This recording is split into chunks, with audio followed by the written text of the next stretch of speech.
Good evening and welcome to the FLCCC Alliance Weekly Update. I'm Betsy Ashton. I'm the Creative Director of the FLCCC. We are here once a week to tell you what's happening with the treatment of COVID-19 that our doctors know works. And we are here live for 30 to 45 minutes to give you information and to answer your questions about COVID prevention and treatment.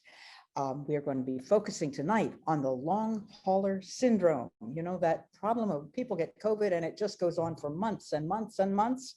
We have some ideas for you, some things that work. But we have an important disclaimer. As we discuss the information today, please remember, this is not medical advice that we can make final recommendations for you or any individual as a patient. You need to know, you need to talk to your personal physician who knows what's going on inside your body and can properly treat you. But you can take the information that you gain here tonight to your personal physician, and then hopefully it will work for you. Now, what can you expect here? Well, a short welcome from me, which you already got. About 7 minutes of the latest updates, the news updates of what's going on. Then we're going to have about 10 to 15 minutes of our own Dr. Pierre Corey, who is a world expert in critical care medicine, a textbook author, one of the best-selling textbooks out there. He has the author of many published studies and is president of the FLCCC Alliance.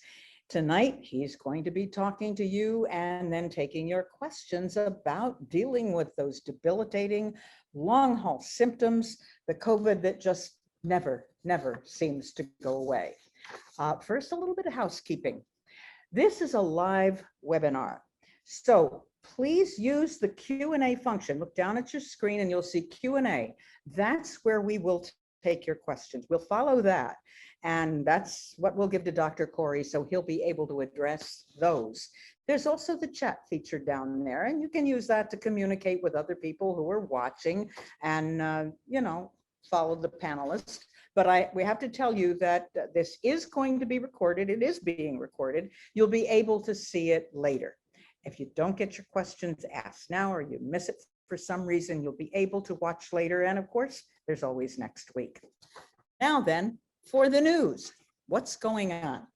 In this week's news from around the World Health Organization now says it has a panel reviewing ivermectin for treatment of COVID, and it expects a decision within 4 to 6 weeks. From the Balkans, Macedonia's pharmacies are going to supply ivermectin for COVID-19, as the nation's Agency for Medicines and Medical Devices is saying that supplies are already arriving. With nearly 2.1 million people in North Macedonia, formerly part of Yugoslavia, that country joined Slovakia in making the move to accept ivermectin. Off to Africa, Southern Africa, Zimbabwe officials have green-lighted massive importation of ivermectin to treat COVID-19.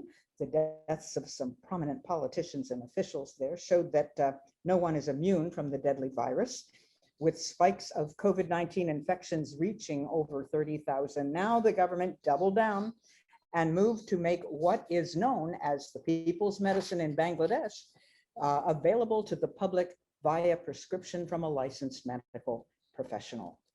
And Zimbabwe health officials declared they could not deny effective treatment regimens during the COVID-19 crisis. A Belgian virologist proposed a plan to eradicate COVID-19 in 6 weeks using ivermectin. Recently reported in the publication Hospital Pharmacy Europe, the virologist Mark Watlett argues for the immediate use of ivermectin as a low-cost, off-label treatment to get the pandemic under control in Belgium. Thinking prevention, Egypt's Benha University just completed a randomized controlled trial that shows ivermectin effective for treating COVID-19 as a prophylaxis. The team concluded that ivermectin is a very effective drug for the treatment of COVID-19 patients, offering a significant reduction in the mortality rate compared to hydroxychloroquine plus standard treatment. In the Caribbean, a large Dominican real-world observational study with compassionate ivermectin use points to strong efficacy. The establishment of early treatment with ivermectin and azithromycin was highly successful. the infection failed to progress in 99.3% of the cohort of more than 2,700 patients. Moreover, those in the group didn't need hospitalization and they did not die. When totaling all mortality, the sum of those patients in outpatient treatment and hospitalized patients treated with ivermectin came out to 1.2%, which is well below the average of 3% reported in most case series and overall mortality reported worldwide at the time of this study. And now the Jerusalem Post reports that based on the unpublished data from a randomized controlled double-blinded study, the kind everybody likes, funded by the Sheba Medical Center in Israel, a tropical disease specialist declares that ivermectin could help cure people, his words, with the virus within 6 days. Quote, if you have any kind of drug that can shorten the duration of the infectiousness of these patients, that would be dramatic, as then they will not infect others. And finally, remember the case of Judy Smetkowitz, the woman hospitalized with COVID in Buffalo who was so sick she was not expected to survive. 80-year-old Judy Smetkowitz, her family, her children went to court to force the hospital to give their mother the ivermectin that her personal physician prescribed. Well, 80-year-old Judy, seen here in this marvelous picture, came home today. She is very happy and very well and says it's all because ivermectin saved her life. We have a video about Judy. We interviewed her lawyer. We interviewed her son, talking about the fight that they had to get the drug to her in a hospital that didn't want to use it. So welcome back, Judy. We're delighted to see you. So now we're going to move right on to our medical expert. Bring on Dr. Pierre Corey, who, Dr. Corey, you know, what is it with this disease that some people just never seem to get rid of really debilitating symptoms? Oh boy.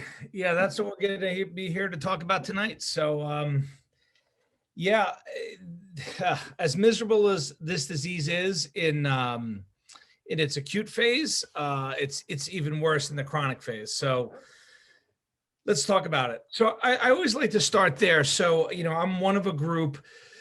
And the thing that I'll say about us is not only that we're critical care physicians, but we have really devoted ourselves to the study of COVID in all of its manifestations and all of its phases. And that's what we're going to talk about tonight, which is we've gotten recently focused on data on long haul COVID, which is really vexing and troubling a lot of people. But we're primarily critical care physicians, and so we take care of the most severe forms of COVID. We're a large group. We came together in March, and we've put together protocols, and that's why we're here tonight. So I'm glad everyone's joining us.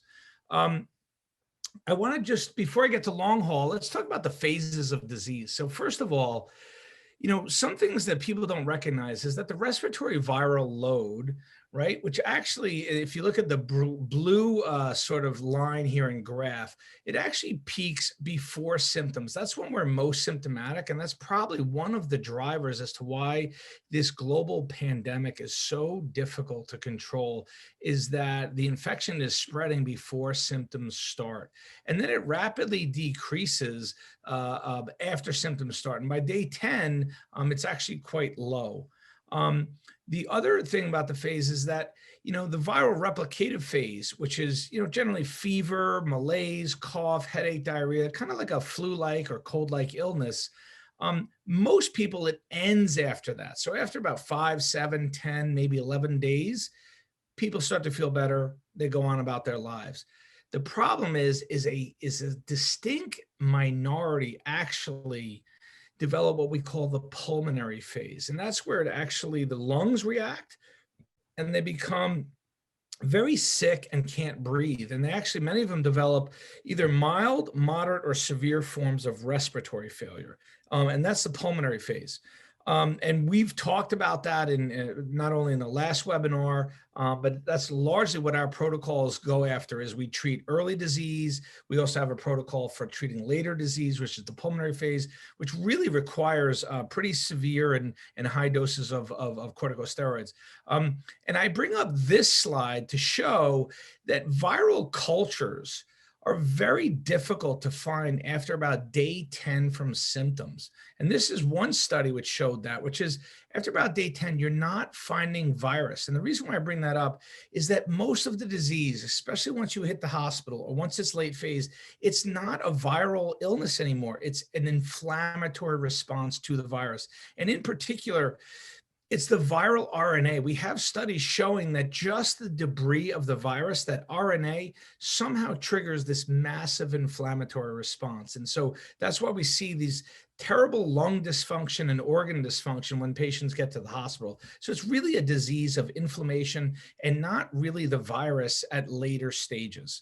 And we're going to talk about that today. So I talked about this last week, which is that the pulmonary phase is largely one of what's called organizing pneumonia, which is not a viral pneumonia, but it's a response to the virus. And I showed this last week, and this is, again, I'm trying to tout my paper here because I think this paper is really important. It's one I wrote with one of the top chest radiologists in the country, which basically defines early pulmonary phase. Before you go on a ventilator, generally while you're hypoxic, it's what's called an organizing pneumonia. And the mainstay of organizing pneumonia for decades has been corticosteroids. And that's why corticosteroids are the mainstay of treatment of disease. So that's when you get to the hospital. If you're sick, if your lungs are dysfunctional or failing, we're going to treat you with steroids. Now, this is a little of a video of that. You see these sort of ground glass opacities here in these little patches. And that's what's called organizing pneumonia. I'll show it again. No one's really a radiologist, but you can see that there's like some black spots, some gray spots, and the gray spots are what's abnormal. And if you can get through this phase, and usually it's steroids that get through this, you go home, and for some people, they're in the hospital for a long time. So let's get to now what we're going to talk about tonight, which is long haul COVID, because everyone knows what it's like to be sick with a cold or severe flu, which is that replicated phase. Hopefully the people listening have not been through that hospital phase, which is pulmonary phase, which can last up to 28 days and even longer. I mean, we've had patients in the hospital for many, many weeks. So if you're going to avoid the hospital, most people, mild symptoms, cold-like, flu-like symptoms, cough, shortness of breath, maybe headache, maybe some mild fevers, up to about 11 days on average. If you're severe, you're going to land in the hospital, and usually it's not a short stay. And for some, it's very prolonged, and some actually die, obviously, right? This has got a high mortality. And so you're going to, if you're in that unlucky subset, you're going to go out to 28 days. Now, the weird thing is long haul COVID, which is we're going to talk about tonight, is the weird thing about that is it's generally people who had mild disease up front that never really resolve, or they kind of resolved and then recurred. And so it starts out mild, does not improve. So the patients who go to the hospital, they kind of like went past go, they get really sick, they need a lot of support, a lot of interventions. And if we can save them, we do, but a lot of times they have prolonged critical illnesses. But long haul COVID is kind of this vexing, troubling illness where they just kind of worsen over time. And then it also has this waxing and waning dynamic where they'll feel better a few days and then feel worse. And actually, some of them actually will go back and forth to the hospital or really to doctors. And some of them actually become disabled. They can't go to work. And so what is that symptom? And this is a really interesting sort of quote that I thought encapsulated what it's like to be a long hauler, especially in the medical system, because one of the challenges of a long hauler, and it's so challenging for the patient, and as a physician, it's challenging for me because there's no real physical signs or symptoms that you can put on. But this person articulated as follows: I felt like no one was taking me seriously before. And because there was no historical medical evidence of COVID long haul, I just didn't feel like I ever had a voice that people would listen to. And I have to tell you, that has been a sentiment that has been said many times before after viral illnesses. It's called a post-viral syndrome. It's vexing for patients and it's vexing for physicians because there's not really like something you can put your finger on and fix. And it's just these chronic, prolonged symptoms. And no one's really sure what they're about. So what do we know about these people is that, yes, they can report prolonged symptoms. Young adults, children don't have to have comorbidities, and they just never get back to what they felt like. They just constantly say, I don't feel well, I feel ill, I feel tired, and there's a whole host of symptoms. How many does it happen to? Actually, I'm going to say a range. I think the standard thing is about 10%, but in different surveys, you'll see anywhere from 10 to 45%.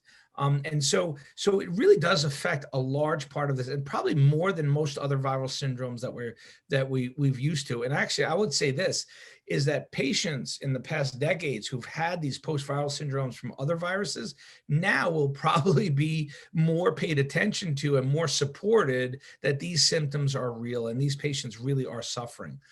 And so this is a kind of a syndrome, and they'll report these symptoms, although you can't really, if you do imaging or tests, you don't really tend to find abnormalities that relate to the symptoms. But they generally tend to be like chest symptoms, pulmonary symptoms, and a lot of them are what we call constitutional. So fatigue, some of them are chills and sweats and body aches and fevers. And then the one that everyone talks about is that they just don't feel like they're themselves mentally, right? They call it, this vague symptom of brain fog, memory, concentration. They don't have like mental energy, like doing things, they get tired of it mentally after short periods. And that's a very common symptom, and even sleep. And I've talked to, and I've tried to treat some of these patients, and they can have this for weeks or even months. And so it's truly, truly a vexing syndrome. This was one study. And by the way, the other thing I want to say about this is this phenomenon. It's kind of interesting. I was reading a paper, and I didn't put it in this talk, but this one editorial talked about how this is a syndrome that first got described and recognized on social media, which is that patients who'd suffered COVID started sharing their symptoms and how long they were suffering them on social media. And they got a lot of identification, and people kind of reinforced what was going on. So it was a syndrome that was, I would say, patient-centered, and patients really brought this to the forefront. And again, that's what we are about as an organization, is that we're very patient-centered. And so these are really patients that really said, hey, I don't feel well. I'm not making this up. I was sick and I'm not well now. Again, I'm not dying, I'm not on a ventilator, but I have all these problems. And some of them are persistent loss of smell and taste, which is anosmia and ageusia, body aches, like I said, fever, diarrhea can persist for a long time, and really chest pain and shortness of breath. And so, I really feel for these patients. And the ones that I've talked to, what's really terrible is a lot of them are actually relatively young. They were very vibrant. They held jobs. They were, really participating and really vibrant members of society who are now essentially on disability. Some of these patients really are feeling poorly enough where they're on disability.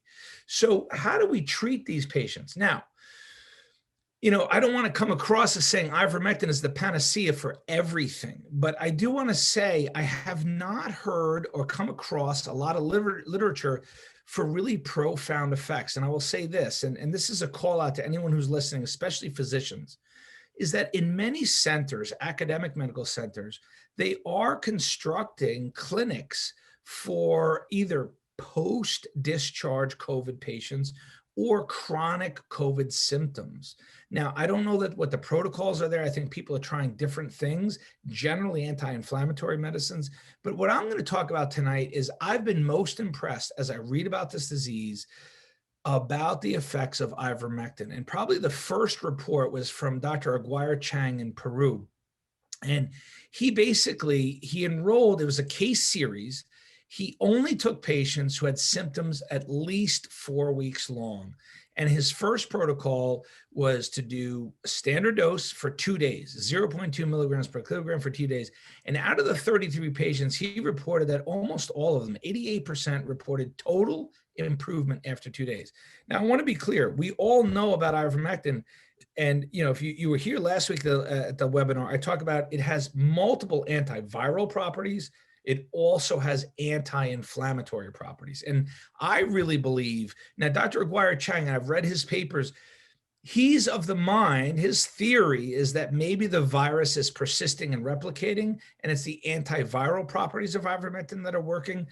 I think it's probably more the anti-inflammatory, because we have not cultured virus this late in the disease. I think it's just persistent response to maybe viral debris or RNA. But when you give patients ivermectin, they seem to respond. And so 88% of these patients in the just 33 patients, again, it's not world changing. It's not going to make it standard of care, but it's encouraging. It shows that there might be a response to this medicine. So he gave them 2 doses. And what's interesting is there seems to be a dose response, because in the few that didn't respond, he doubled the dose, he continued for 2 more days, and a couple other patients reported total improvement. When I say total improvement, that's a constellation of symptoms in which they all said that they got better completely. Now, his most recent paper, which he put out about a month ago, is he kind of has what he calls a therapeutic test, right? Because there's no real test for this disease. It's just a syndrome. And so what he does is, because we know that this disease is not only one of inflammation, but it's also one of hypercoagulability, he's using ivermectin and aspirin. Totally reasonable to me. Again, do we know that this is truly the protocol? No, it's what he's done. And what he does is actually he's using fairly high doses. He's using standard doses twice daily for 5 days, along with aspirin. He tends to start the aspirin first for a few days, and then he adds ivermectin. And what he's found is, in this constellation of symptoms, those that present with anosmia, nasal congestion, tachycardia, which is a really common symptom. People talk about high heart rates, chest pain, palpitations. Those tend to go away pretty quickly with his treatment of this combination of ivermectin and aspirin, especially the neurologic symptoms of poor concentration. The one thing that he says is that if after 5 days, if you found a response, then just continue both of them until you're totally well. If you don't, then he says it's a lot more difficult. It's not clear that you should continue. And what he said is, as of now, and I talked to him, I messaged him last night, is he says he's treated about 300 patients so far with this constellation. And he's reporting about 75% to 85% have responded to this regimen, which is this repeated twice daily dosing for 5 up to 10 or 12 days. Again, how long it takes. The one vexing part is, he says, if the predominant symptoms are muscular with like arthralgias or just kind of nonspecific fatigue, that's harder to treat. And there he sort of adds a little bit more of a combination therapy, hydroxychloroquine, vitamins, zinc. And he says the responses are variable, and he prolongs the treatment. So again, that's one doctor's experience who's really focused a lot on this. And I got to tell you, there's not a lot of literature. So if anyone wants to come to me and send me things that I'm not knowing or not understanding about trials or investigations of this disease, I'm all ears. But I got to tell you, I think this is ripe for more research and more investigation. Another gentleman is a pulmonologist who's part of our group, actually. He's part of the Frontline COVID-19 Critical Care Alliance. It's Fred Wagschel, and he's the director of the Lung Center of America in Dayton. And he's been treating COVID, obviously, throughout the pandemic. He's a lung specialist, and he's been using ivermectin as primary therapy, not only for the acute illness, but now he's starting to see long haulers. Now, his patients he tends to treat early, and I don't think many of his are actually turning into long haulers. But because of the FLCCC and their awareness of Dr. Wagschel, he's now getting patients who are presenting to him with long hauler symptoms. And so his approach is that he does, again, daily dosing, 0.2 milligrams per kilogram daily for 5 to 7 days. And he says, in general, the majority, almost like Dr. Aguirre Chang, most report that in 5 to 7 days they feel better. And I'm going to finish off with just a few anecdotes, and because people have written to us and they've talked to us about ivermectin. Again, this is not the highest form of evidence, but I think they're pretty compelling. So this is one patient, a 55-year-old who was reported as athletic and healthy, fell ill, and the symptoms didn't go away. In fact, she had shortness of breath and headaches for 2 months. She didn't even feel well enough to walk normally for 9 months. She had no energy. And then she wrote to us that she looked stuff up on the computer, and she found a couple of references, one, our website, and she heard about ivermectin. She got her doctor to prescribe it. And she really wrote, I think she was so moved by the response that she wrote to us. And she wrote, and these are quotes that I take from her email, is that she felt improvement on day one. She reported that her fatigue faded into the background. She felt that it was so special. After the third day, I was healed. I was so taken aback. I had to process whether this was actually the case. But then I could walk my dog, which was something that was not possible to her before. So I was moved by this, is that she had such prolonged symptoms, and within a few days of starting the dosing, she felt better. This is another patient. I named her Karen. Her name's not Karen. I didn't get her name. But this is a patient who's 77, although quite healthy, was very active, had a lot of activities. I'm not going to go through the play-by-play, but maybe I'll focus on the fact that from April to December, she didn't feel well. And for many months, she had severe diarrhea. She was weak and ill and just completely not herself, lost 15 pounds. And then in December, she was prescribed ivermectin, and she reports this. She wrote to us. We didn't, get this out of her. 4 days later, I felt like I was feeling better. Something was happening. Diarrhea was less. And then these are all of her statements. I could feel that something was happening.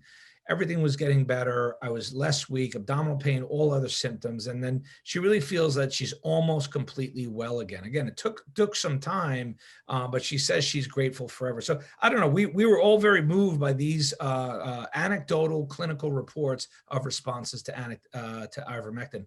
And this is just two colleagues of mine. One, Eric Osgood, who you guys probably know. He's our favorite hospitalist who's been using the protocols, and he's been a champion of the protocols for a while, but he put his old research mentor on ivermectin, who's had symptoms since April, and he informed him that as of this morning, those symptoms were resolved.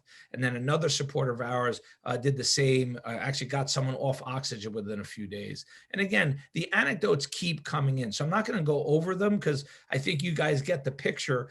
I guess the point is this, is that we do believe that ivermectin plays a role in treating long haul symptoms. And again, I don't think that we're experts at it. I think there's going to be a lot more knowledge and research that we need to do on this.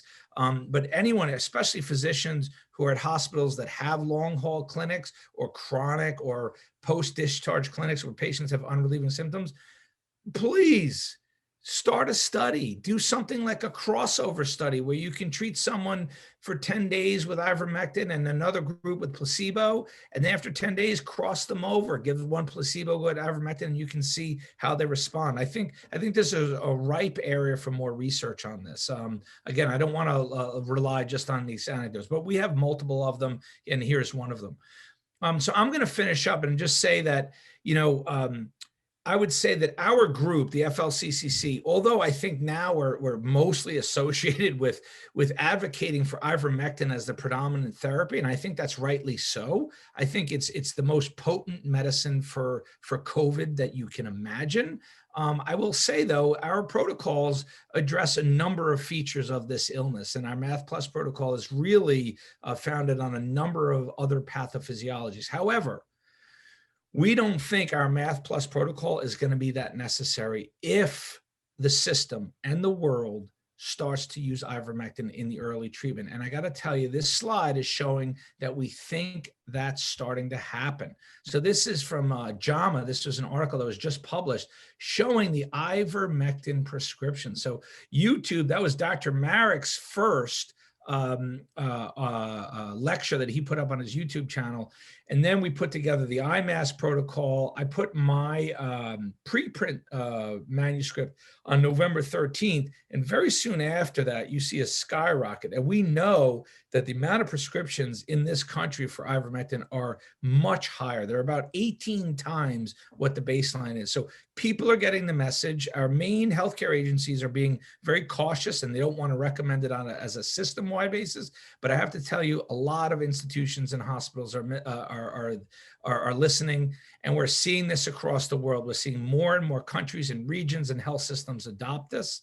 And then I'm just going to finish off here. These are my like palm to forehead slides, because as much as we advocate for good, sensible, data-driven medicine, the world doesn't seem to listen. And some of us think the world has gone mad. And a couple of us have been laughing this week at these two articles. So if you've heard me lecture before, I've talked about how in India, ivermectin is treated widely everywhere. In fact, two of the largest states in India with hundreds of millions of people, Uttar Pradesh, 234 million people, Bihar, which has 120 million people, they use ivermectin as a standard approach. If you look across the world at the numbers coming out of India, it's one of the best performing countries. It's so much so that people are starting to write articles. So NPR did an article, The Mystery of India's Plummeting COVID-19 Cases. And then here's another one from the Associated Press. India's dramatic fall in virus cases leaves experts stumped. Well, it leaves some experts stumped. And these are some of the ridiculous quotes that you'll see. So I'm going to just read this out. It's not that India is testing less or things are going underreported, says Jishnu Das, a health economist at Georgetown University. It's been rising. And now, suddenly, it's vanished. I mean, hospitalized utilization has gone down. Every indicator says the numbers are down. Scientists say it's a mystery. They're probing why India's coronavirus numbers have declined so dramatically and so suddenly in September and October, months before any vaccinations began. What these schmucks don't know is that in many of these states, they started widespread adoption of ivermectin in multiple treatment and early treatment and home treatment protocols where they distributed to houses. And so this is just more wandering in the wilderness from another paper, and which this was pretty telling. In fact, India's numbers went down exactly when experts predicted they would spike. In October, when millions of people gathered for the Hindu festivals, it's when air pollution is worst, and experts feared that would exacerbate, and it didn't happen. And so in none of those articles could they mention ivermectin, but I just want to point out to those folks, you might want to consider that ivermectin is the case. In fact, I wouldn't even say consider, it is what it is. So Betsy, with that, that's my little talk on long haul COVID and the insanity of the world that we're in right now. People won't listen. They will eventually. Quite a few people have asked, what do you think are the chances that NIH is going to improve its rating, or that the world is going to recognize ivermectin, which it hasn't done yet? So I really believe, because out of all of the main large, developed country regulatory agencies, it's the WHO who's ahead of everyone. They're the ones who hired the consultant to look at repurposed drugs. They've been looking at it from June. Everybody knows we've collaborated with Dr. Andy Hill, and he has a massive amount of data. The other day, I think you talked about it in your news, Betsy, the WHO announced that they're starting their review of this data. And I believe it's not going to be the NIH who saves the day. It's not the FDA. It's going to be the WHO. I think they're going to come up with at least a cautious, if not full recommendation. I think they should come out with it today, but that's just one man's opinion. I think it'll happen in about 4 to 6 weeks. And at that time, I think that the face of the pandemic will be transformed. Okay, we have some questions here. A lot of people, we're not going to get to all of them. Here's somebody who has a question about it. Valerie Long says, I took ivermectin for 4 days for long COVID, and it took all the symptoms away. However, a week later, I relapsed. I followed it with another 4 days, greatly improved. I find I need a maintenance dose weekly to keep the symptoms at bay. Is there any recommendation or research using it weekly for maintenance to treat long COVID? That sounds like research to me, meaning, I wish I knew the answers. No, I think I want to be humble here and say that we want to learn as we go along. It's interesting what that person just wrote, because that kind of makes sense to me, that you would need more prolonged therapy. Some of these anecdotes where they have, symptoms for 7-8 months and then 2 doses get them better. That seems a little bit, really kind of, I wouldn't say unbelievable, but really impressive. So the idea that someone needs more chronic therapy until the inflammation, sort of tapers off makes sense to me. But I would just tell that questioner, we need more research and trials to figure what is the protocol, how long is the protocol, what's the best dose. And those are all things that we're going to need to know. But at the same time, reassure that person, if they know what gets them better, keep doing what works, right? So if those doses work and that frequency works, just keep doing it. By the way, Texie Baker wants to know, do you have a list of hospitals and doctors that treat patients with ivermectin across the USA? Well, we do have some help, don't we? We do have a list. We haven't put it on our website, but it's in some of my talks. I have a slide, and we have been adding to it as we know. But I got to tell you, that list of hospitals is probably a small percentage of the total number.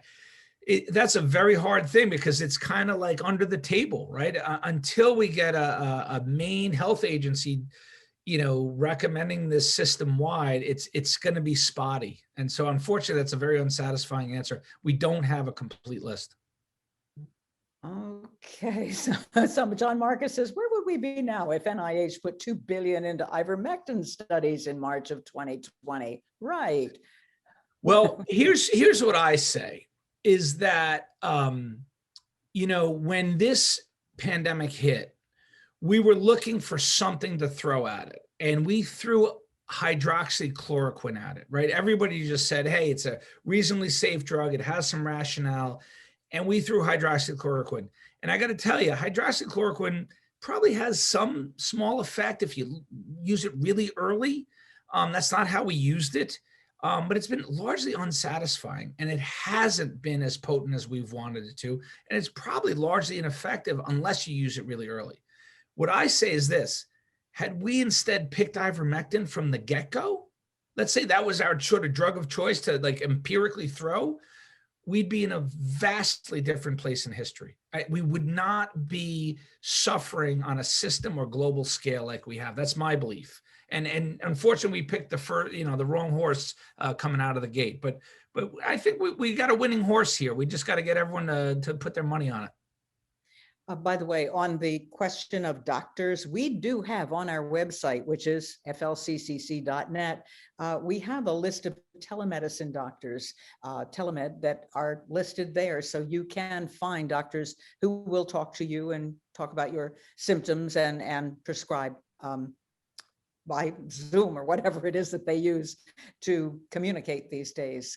But that is available on our website. Now, we've had a few questions about what is the maintenance dose of ivermectin for prevention, for prophylaxis? We have a few people who are concerned about that. And somebody asked, why was the treatment initially for once a week and then now it's every other week? Where did this come from? So whoever asked that question, well, you busted us. Meaning, we want to be humble here. We're learning as we go. We can't profess to have the right answers, but I will tell you this, is that we do review the literature that is emerging. We're gathering more data and insight. The first studies we saw, it looked like once a week was highly effective, but then we saw studies showing once a month was actually really pretty good. And so we made a judgment based on not only physiologic tissue concentrations, what I would say is half-lives of the medicine, especially how long the medicine resides in some of the tissues, as well as the clinical data. And I got to tell you, for whoever's listening, me and Dr. Marek, we argued about this for like weeks. We were going back and forth and back and forth. We felt that every 2 weeks was right-sized in terms of efficacy as well as resource use. And we think it's still a very effective and reasonable protective protocol. So it's 2 loading doses and then every 2 weeks. If we get data to show that we can extend it out to a month or that we have to shorten it to weekly, we'll do that. So the real answer is, please keep checking our website and our protocols, FLCCC.net. We're just going to promise you that we're going to stay ahead of the data. I don't know that we're going to get it right all the time, but we're going to use our best judgment based on the most recent data.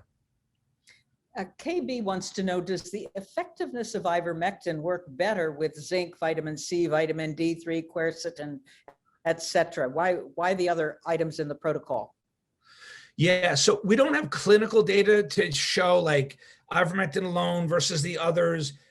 We basically, all of the protocol is, I would say, pathophysiologically reasoned. So there's physiologic rationale for those other supplements. Some of them actually do have clinical data. For instance, vitamin D, we feel very strongly that you want to make sure you're not vitamin D sufficient. If COVID comes visiting, make sure that your vitamin D levels are in the normal range. You're going to do better. Quercetin has really interesting data behind it, as well as melatonin. And then if you do get sick with COVID, aspirin seems to be really important to prevent the platelet activation. So some of it is expertise physiology based, some of it is clinical based, and some of it is both. I don't think that we can tease out, which one is more important. The most important thing to remember is that they're all reasonable, very safe medicines, largely, and they're very cheap and widely available. And so on a risk-benefit ratio, we think that this is a reasonable, common sense approach to treating someone against this terrible disease. There is concern among several people about using ivermectin with the vaccines. Does ivermectin mitigate side effects from the vaccines? Is it safe if you've gotten the vaccine? Do you want to continue using ivermectin? Is that a good idea? But how does it play with what's going on with the vaccinations? Oh boy, our listeners are really got their thinking caps on. They're really challenging me. So these are the things that we think, and we spent a lot of time thinking about this. But so number one, I don't know if that was the question that was asked, but it does come up. Does being on ivermectin mitigate the efficacy of the vaccines? That we don't believe to be true. The vaccines are going to work whether they work, and ivermectin is not going to affect that. The second question I think was buried is ivermectin, I think that was the question, is it helpful in mitigating some of the inflammatory response or, some of that antibody dependent activation that you get from a vaccine? Possible. I don't have any data to trials on that, but it seems like it might. And then I guess the third question is, do you need ivermectin after the vaccine? Was that a question, Betsy? There were questions about whether you still should take ivermectin or if you've had only one dose of a vaccine. Yeah, we just to be cautious, we say keep on. So if you're going to take the vaccine, get the vaccines, get your second dose, take your ivermectin until the time of your second dose is what I would say. And then you could probably stop. Again, what I just said is subject to revision depending on data. And the data is also on vaccine data. We want to make sure the vaccines hold up with long-term efficacy, that they are still protective dependent on the new strains that come out. I got to tell you, I'm more of a ivermectin expert than I am vaccine expert, so I don't like to talk about vaccines so much, but I think we have to use our judgment dependent on the data that we have at the time. As of right now, I would say if you get your second dose, you could probably hold off on ivermectin. But if data comes out showing that we're not being protected, I would go back on ivermectin. We only have time for one more, and here's one that's totally different, but quite interesting. Eloisa Gonzalez asked, are there any published cost-benefit analyses on ivermectin for COVID?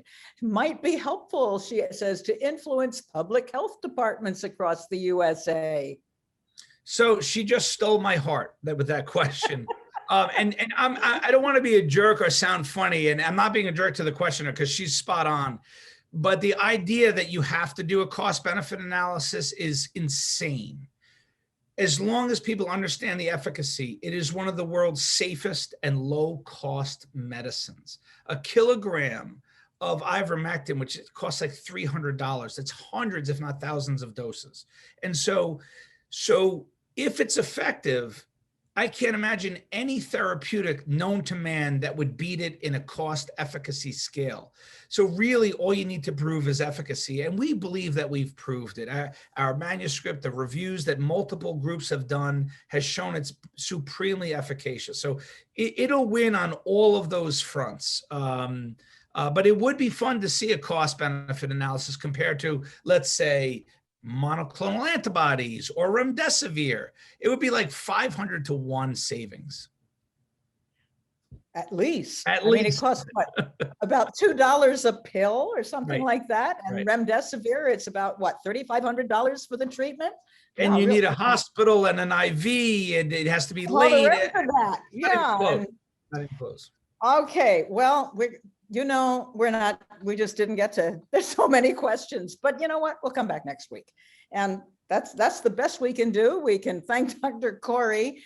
If we didn't get to your question, well, we'll try again. We will be here 7 o'clock on Wednesday nights, 7 o'clock Eastern time, 4 o'clock Pacific time, and whatever in between. Special note we have to tell you about Friday night. We're going to have a special show.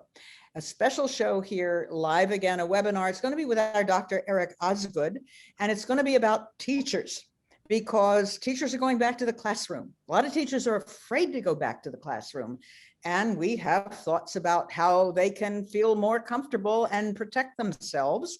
Yeah, it might have ivermectin in it, might be the protocol that we're using. We're seeing that it seems to be very effective. So we will have a webinar here. And if you are on this, you're going to get an email if you signed up that will give you a chance to get on the link for that for Friday night. So Friday night and then next Wednesday.